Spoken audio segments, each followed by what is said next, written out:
সামাজিক মাধ্যমৰ জয় জয়কাৰ কৰি আকৌ এবাৰ নিজৰ ঠিকনা বিচাৰি পালে কুকুৰাঝাৰৰ এগৰাকী বৃদ্ধাই। সুদীৰ্ঘ বছৰৰ অন্তত কালি বিশ্বনাথৰ পৰা আপোন ঘৰলৈ ঢাপলি মেলিছে চানী বসুমতাৰী নামৰ 60ৰ ঊৰ্ধৰ মহিলাগৰাকীয়ে।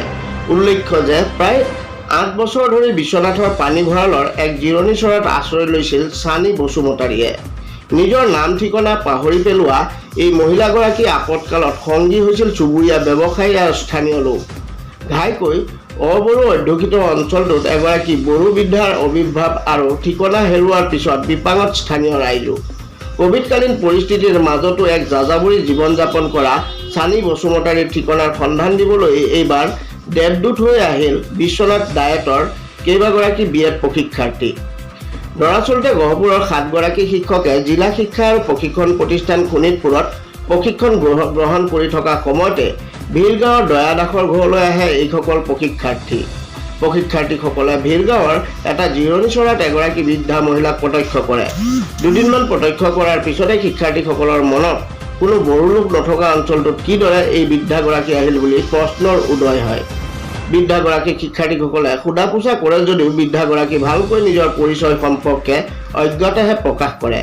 ইফালে এই শিক্ষাৰ্থীসকলে স্থানীয় ৰাইজক বৃদ্ধাগৰাকীৰ বিষয়ে সোধা পোছা কৰা বৃদ্ধাগৰাকীয়ে আজিৰ পৰা 8-10 বছৰ পূৰ্বেই উক্ত স্থানলৈ আগমন ঘটা বুলি জনায়। মহিলাগৰাকী অঞ্চলটোৰ জিৰণি চৰাতে 8-10 বছৰ পূৰ্বৰ পৰা আশ্ৰয় গ্ৰহণ কৰাত স্থানীয় ৰাইজে বৃদ্ধাগৰাকীক খোৱা বোৱা যোগান দি আহিছে। ইয়াৰ পিছতে শিক্ষাৰ্থীসকলে বৃদ্ধাগৰাকীৰ ভিডিঅ' মোবাইল ফোনত সংগ্ৰহ কৰি বড়ো জনগোষ্ঠীৰ হোৱাটছআপৰ গ্ৰুপত আপলোড কৰে। এই ভিডিঅ' তীব্ৰ বেগেৰে ভাইৰেল হৈ পৰে। অৱশেষত আজি বৃদ্ধাগৰাকীৰ পৰিয়ালৰ সন্ধান লাভ কৰিবলৈ সক্ষম হয় শিক্ষাৰ্থীসকলে। উদ্ধাৰ হোৱা পৰিচয় অনুসৰি মহিলাগৰাকী কোকৰাঝাৰ জিলাৰ আমলাই গাঁৱৰ। ইতিমধ্যে বৃদ্ধাগৰাকীৰ পৰিয়ালে শিক্ষাৰ্থীসকলৰ লগত যোগাযোগ কৰি বৃদ্ধাগৰাকীৰ নিজ ঘৰলৈ নিবলৈ আহ্বান জনায়। এই আহ্বানৰ প্ৰতি সঁহাৰি জনাই আজি শিক্ষাৰ্থীক্ৰমে 7 ভাই নাৰ্জাৰী, বিমলা পাটগিৰি, সুলেমান আলী, ভৱেন কটকীৰ লগতে বড়ো সাংস্কৃতিক সংগঠনৰ নেতা কৰ্মী, বড়ো ভলেণ্টিয়াৰ্ছ ফ'ৰ্চৰ বিশ্বনাথ জিলাৰ প্ৰাক্তন সভাপতি ডেভিড বৰগয়াৰী সহ এই দলটোৱে বৃদ্ধাগৰাকী 8-10 বছৰ অতিবাহিত কৰা অঞ্চলৰ লোকসকলক ধন্যবাদ আৰু কৃতজ্ঞতা জ্ঞাপন কৰি বৃদ্ধাগৰাকীক নিজৰ জিম্মাত লয়। তদুপৰি বৃদ্ধাগৰাকীৰ নিজ গৃহ কোকৰাঝাৰলৈ চঞ্জাই দিবলৈ ৰাওনা হয়। ইফালে বৃদ্ধাগৰাকীয়ে সুদীৰ্ঘকাল কটোৱা স্থানৰ সমীপৰ ক্ষুদ্ৰ ব্যৱসায় তথা স্থানীয় ৰাইজে বৃদ্ধাগৰাকীক উক্ত স্থানৰ পৰা শেষ বিদায় দিয়াৰ সময়ত আৱেগিক হৈ পৰে। বৃদ্ধাগৰাকী সুদীৰ্ঘকাল অৰ্থাৎ লকডাউনৰ দৰে সময়তো উক্ত অঞ্চলত থকা সময়ত সকলো বৃদ্ধাগৰাকীৰ যতন লৈছিল। আনকি লকডাউনৰ সময়ত ব্যৱসায় প্ৰতিষ্ঠান বন্ধ থকা সময়ত ক্ষুদ্ৰ হোটেলৰ মালিকে নিজ গৃহত খাদ্য ৰান্ধি বৃদ্ধাগৰাকীক খাবলৈ দিছিল। কিন্তু আজি এটা সুদীৰ্ঘকাল বৃদ্ধাগৰাকীয়ে নিজৰ ঠিকনা লাভ কৰাত সকলো লোকে মনত আনন্দ লাভ কৰিছে যদিও বৃদ্ধাগৰাকীক আজিৰ পৰা আৰু সেই স্থানত দেখা নোপোৱা বেদনাত আৱেগিক হৈ পৰে। আচলতে এই বুঢ়ীগৰাকী প্ৰায় আজি 8 বছৰ ওপৰ হ'ল। এই অঞ্চলতে মানে দীৰ্ঘদিন ধৰি পেলাই ইয়াতে আছিলে আৰু আমাৰ ইয়াতে স্থানীয় ৰাইজ আৰু গোটেই সকলো দোকানীয়ে তেখেতক মানে খোৱা বোৱা, কাপোৰ কানি সকলো যোগান দি আহিছিলে আৰু তেখেতে একেবাৰে পৰিয়ালৰ মানুহৰে মৰম চেনেহেৰে ৰাখিছিলে। আৰু এতিয়া আমাৰ ঘৰলৈ মোৰ সংগী আমাৰ ডায়েটত প্ৰশিক্ষণপ্ৰাপ্ত আমাৰ 7 ভাই নাৰ্জাৰী, আমাৰ বিমলা পাটগিৰি, তেখেতসকল মোৰ ঘৰলৈ আহে। মোৰ ঘৰত এটা চাউলত তেখেতসকল আহিছিলে। আহি তেখেতসকলে দেখিলে বুঢ়ীগৰাকীক দেখি পেলাই আমাৰ 7 ভাই নাৰ্জাৰীয়ে ভাবিলে এই অঞ্চলত কোনো বড়ো মানুহ নাইকিয়া, এতিয়া মানুহগৰাকী কেনেকৈ আহিলে। আহি তেওঁলোকে এখেতে আমাৰ বিমলা পাটগিৰিয়ে ভিডিঅ' কৰিলে। ভিডিঅ' কৰি পেলাই এই বস্তু দিয়াৰ পিছতহে আচলতে বুঢ়ীগৰাকীৰ সন্ধানটো আচলতে ওলাল আৰু তেখেতকক আজি বড়ো সংগঠনৰ জৰিয়তে নিবলৈ আহিছে। আৰু আমাৰ এই স্থানীয় যি শ্লপিং চেণ্টাৰৰ যিখিনি দোকানী আছে, দোকানী সন্থা সকলোৱে মিলি তেখেতক আজি বিদায় দিব।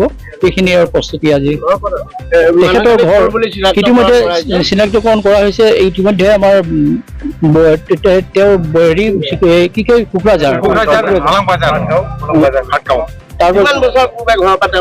তেওঁ আচলতে আমাৰ ইয়াত কিমান দিনৰ আগতে ঘৰৰ পৰা ওলাই আহিছে সেইটো আমি আচলতে তেখেতসকলৰ ঘৰৰ পৰা ইতিমধ্যে আমি শুনা পাইছোঁ। কিন্তু আমাৰ ইয়াত 8 বছৰ প্ৰায় পাৰে হৈছে এই অঞ্চলত থকা। আৰু ইতিমধ্যে কৈছোঁৱেই যে আমাৰ স্থানীয় ৰাইজে বা দোকানী সকলোৱেই তেখেতক একেবাৰে বেমাৰ আজাৰ হ'লেও চিকিৎসা ঔষধ পাতি দিয়া ফাৰ্মাচীত ঔষধ তেখেতক ফ্ৰীকৈ দিয়ে, দোকানত ভাত চাহ সকলো কাপোৰ কানি এই অঞ্চলৰ ৰাইজে আৰু এই কাষৰ এই মহিলাগৰাকী তেখেতসকলেও মানে তেখেতক আলপৈচান কৰে। ইতিমধ্যে তেওঁক গা পা ধুৱাই দিছে, বিদায় সময়ত তেখেতক গা পা ধুৱাই বিদায় দিব, এইখিনি আমাৰ স্থানীয় ৰাইজে কৰিছে। আৰু এই চেগতে মানে মই বৰ গৌৰৱ অনুভৱ কৰিছোঁ, এইকাৰণে ভাল লাগিছে যে মোৰ স্থানীয় ৰাইজে ইমান মানে এনেকুৱা এগৰাকী মহিলাক ইমান মৰম কৰি পেলাই যতনেৰে ৰাখিছে, সেইকাৰণে বৰ ভাল লাগিছে। আৰু এগৰাকীয়ে নহয়, আমি দেখা পাইছোঁ ইয়াৰ আগতেও এজন পুৰুষ ইয়াতে থাকি তেখেত ঢুকাই গৈছে, আৰু সেইজনক সকলোৱে মিলি পেলাই শ্ৰাদ্ধও পাতি দিছে গোটেই দোকানী সন্থাসহ স্থানীয় ৰাইজে। গতিকে এই ক্ষেত্ৰত নিজকে বৰ ভাল লাগিছে যে মই গৌৰৱ অনুভৱ কৰিছোঁ যে মোৰ ৰাইজে ইমান দয়াশীল বা মানুহৰ প্ৰতি ইমান শ্ৰদ্ধা ভক্তি থকা, এইখিনিয়ে ক'ব লগা। মই প্ৰথমতে আজি DY6 আৰু ND24 প্ৰতিদিন আপোনালোকক মই ধন্যবাদ দিছোঁ। ইয়াৰ জৰিয়তে মই সমগ্ৰ ৰাইজকে মই জনাব বিচাৰিছোঁ, আজি এই আইতা যে ইয়াত 10 বছৰ সময় ইয়াত আছে, আমি গম পোৱা নাছিলে। যোৱাকালি আমাৰ ইয়াত একটা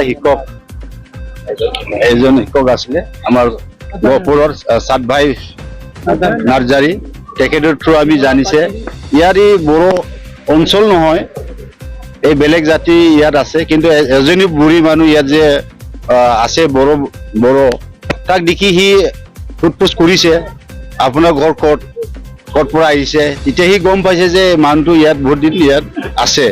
তেতিয়া নিশ্চয় সি ঘৰৰ পৰা কেনেকুৱা বা সি হেৰাইছে, এইটো গম পাই আমাৰ গহপুৰৰ এজন ইউটিউবাৰ ল'ৰা এটা আছিল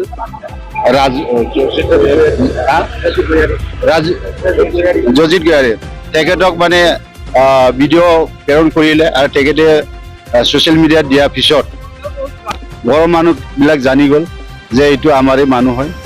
তাৰ মোবাইলৰ নাম্বাৰত যোগাযোগ কৰিলে, জানিলে আমাক আজি ৰাতিপুৱা মোক ক'লে যে এনেকৈ আমাৰ বড়ো এজনী তাত এইটো কি চেণ্টাৰ বুলি কয়, sloping centre Biswanath Chariali sloping চেণ্টাৰত আছে, এইটো আমি ল'বলৈ যাব লাগে। মোক যেতিয়া ইনফৰ্ম কৰিছে, মই বিশ্বনাথ ডিষ্ট্ৰিক্ট প্ৰাক্তন বড়ো ভলণ্টিয়াৰ ফ'ৰ্চৰ সভাপতি হয়, এই হিচাপে মই আহিলোঁ। আৰু আজি সঁচাকৈ এই যে আইতা, এই আইতাৰ পৰিয়ালৰ লগত আমি যোগাযোগ কৰিছোঁ, ফোনৰ বাৰ্তা আমি কৰিছোঁ, এতিয়াও আমি ফোন কৰিছোঁ। আমি আজি তাক তেখেতৰ ঘৰলৈ লৈ যাম, সমজাই দিব।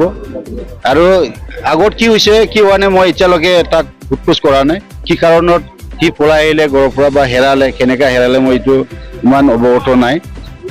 কিন্তু আজি মই মানুহটো ইয়াত পাইছে, আনন্দ হৈছে। আৰু মই জানিছোঁ ইয়াৰ ৰাইজে যে তাক 8 বছৰ সেইজনীক যে খুৱাই বোৱাই যে ৰাখিলে, মই আৰু ভাষা নাই ক'বলৈ, থেংকছ দিবলৈ, বহুত মই ভাল পাইছোঁ। এনেকুৱা এটা ৰাইজ, এনেকুৱা সমাজ আমাক লাগে নিশ্চয়। আৰু ইয়াৰ সমাজটো মই বহুত মানে মই আমাৰ সংগঠনৰ থ্ৰু মই ধন্যবাদ দিছোঁ। কোনো মানে তাক হেও কৰা নাই, কোনোবা তাক 10 টকা 20 টকা খাবলৈ দি, শুবলৈ দি, কাপোৰ দি তাক যে ৰাখিলে, ইয়াৰ কাৰণে মই মোৰ তৰফৰ পৰা বহুত ধন্যবাদ দিছোঁ। Thank U.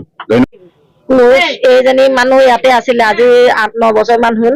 যিমানখিনি পাৰো মই তাইক কৰিছো, ক'ৰবাত কাপোৰ লাগে কিবা লাগে মই চবখিনি আনি দিওঁ। গৈ বজাৰৰ পৰা হ'লেও কাপোৰ বিচাৰি আনি দিওঁ, তেওঁলোকে যিখিনি পিন্ধে সেইখিনিকে মই আনি দিওঁ বিচাৰি কুচাৰি। মই গৰুৰ কাপোৰে বিচাৰি আনি দিম তেওঁক। আৰু ভাত পানী খোৱাটোতো মই ৰাখোৱে, কোনোবা বেলেগ পগলা জগলা আহে বুলিও মই সেইখিনি চাই থাকোঁ, জানো চাই কিবা কৰে কিবা হয়। কেতিয়াবা ৰাতি কোনোবা বেলেগ আহিলে মই 10টাতো যাবলগীয়া হয় তাইৰ কাৰণে। আজি যে তাইক পঠাই দিছোঁ, মোৰ মানে কি ক'ম আৰু, মোক ক'বলৈ একো নাই আৰু।